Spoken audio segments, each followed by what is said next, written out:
నీ దృష్టిలో నాకు జమీందార్ గారికి మధ్య ఉన్న బంధం ఇంతేనా? ఏదో తీయని కబుర్లా? నాకు జమీందార్ గారికి మధ్య ఉన్న బంధం నీకెప్పటికీ అర్థం కాదు. నాకు బాగా అర్థమైంది, కానీ నువ్వే నేనేం చెప్పాలనుకుంటున్నానో అర్థం చేసుకోవడానికి ప్రయత్నించడం లేదు. సుగుణ, నాకు లోక అనుభవం ఉంది. నీకు లోక అనుభవం తెలుసు, నాకు జమీందార్ గారు తెలుసు. నాకు తెలిసింది నువ్వు ఎన్నటికీ తెలుసుకోలేవు. ఎందుకంటే నీకు తెలిసిన లోకల్లో ప్రేమకు ఏ విలువ లేదు. అయితే నాకు తెలిసిన లోకల్లో ప్రేమ కంటే విలువైంది ఏదీ లేదు. అంటే నాకు ప్రేమ గురించి తెలియదంటావా? నువ్వు నా మొహం చూసి అర్థం చేసుకునేదానివి కదమ్మా. నేను సంతోషంగా ఉన్నానా లేక బాధగా ఉన్నానని అర్థం చేసుకునేదానివి కదా. మరి ఇప్పుడు నీకు ఏమైంది? నీ కూతురు సంతోషంగా ఉందని నీకెందుకు అర్థం కావడం లేదు? ఎంతో సంతోషంగా ఉన్నాను.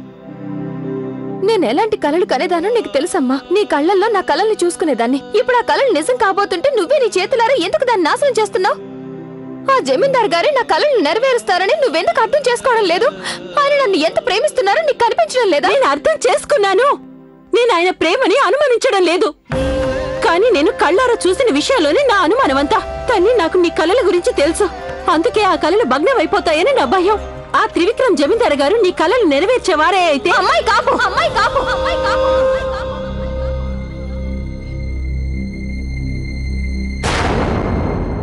నాకు అర్థమైపోయింది. ఇక మీదట ఏం జరిగినా నువ్వు నమ్మలేవని నాకు అర్థమైపోయింది. నువ్వు చెప్పాల్సింది నువ్వు చెప్పావు. ఇప్పుడు నేను చెప్పేది విను. నీకు గనక జమీందార్ గారు నా కలలు తీరుస్తారనే నమ్మకం లేకపోతే నేను కూడా నీకు నా కలలు పాడు చేసే హక్కు ఇవ్వడం లేదు.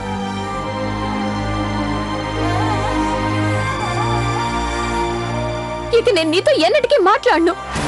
నేను నీతో పాటే ఒకే ఇంట్లో ఉంటాను, కానీ ఏ సంబంధం లేకుండా ఉంటాను. నువ్వు నన్ను ఏమనకు, నేను కూడా నిన్నేమనను. ఇంకా బాగా ఆలోచించుకో. నా పెళ్లిలో నా కన్యాదానం కూడా నువ్వు చెయ్యొద్దు.